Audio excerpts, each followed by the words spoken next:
Yeah, today we're going to be listening to one of the biggest names in the Nigerian oil industry, Mr. FEMI. OTEDOLA talked about how he went into the business, not because he wanted to go into the business, but because he found out there is a gap that he felt called to fill.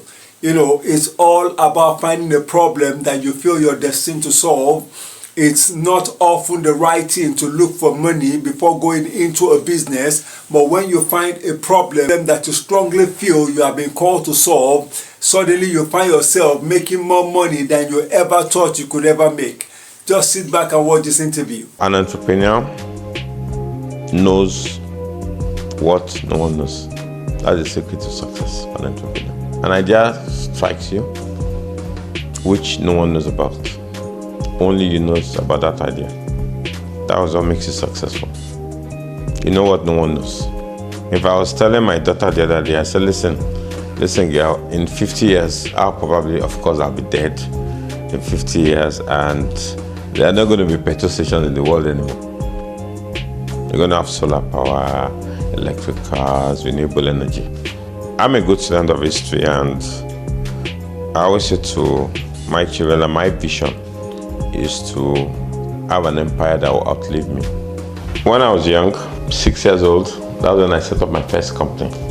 I had the entrepreneurial spirit in me, and I remember very well, vividly, that my father then used to work for Mobile, and when he had his friends coming into the house, and I will do the manicure and pedicure, and they'll pay me and write a receipt for them. Because I also believe that my gift, because everybody has a gift, the blessing is to discover your gift. So this day I came home and there was no power, and I had to move my entire family to Sheraton Hotel.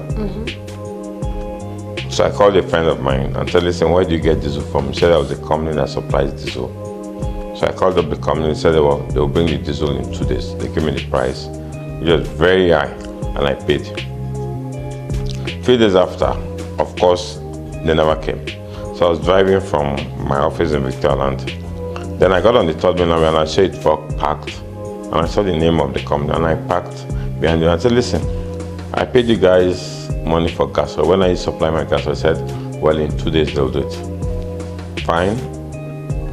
I went back home. Of course, I'd kept my family in the town. So when I got home, 2 days after, I was descending the stairs and I saw this truck from the glass. The first house I built. I saw this truck, dirty truck, broken down in my compound. I just built the house and I'm like, come on, this truck, old truck, spoiling my beautiful floor. So I called my security guy. I said, listen, we need to move this truck out. So we moved the truck out and I put old newspapers on the floor. So the truck came back in, parked. There was a pipe from the truck to my tank, discharging the diesel. So and I said to myself, come on, I could do this business. Then of course, I told Ellen the story of my wife and stuff, and I said, I could do this business, clean it up. So the truck went out, drove out, put the papers on the floor, the truck came in discharge. Then I went to the tank, I looked at it, the truck actually had a meter. It was meant to pump 2,000 liters into the tank. So the truck left, we paid the driver, I left. So now I said to myself, I could do this business.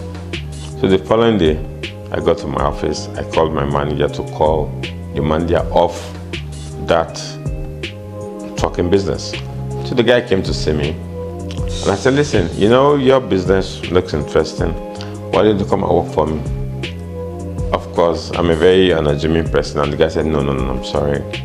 That was it. So I started making inquiries, intelligence about the business. Eventually, I found out that a lot of people buy diesel for their homes. So what I did was I bought a second-hand, not a truck now, a pickup. So I called all my friends and I said, listen, I could supply you guys diesel. So I put the drum on the diesel, sit in front with the driver, and I was delivering diesel to all my friends. You did. And they were all, of course, and they were all laughing at me. When we get to the club at night, they say, "Oh, come on, get out. Where's your pickup? Where's your diesel pickup? You know, are you selling diesel to this club?" You know, and so on.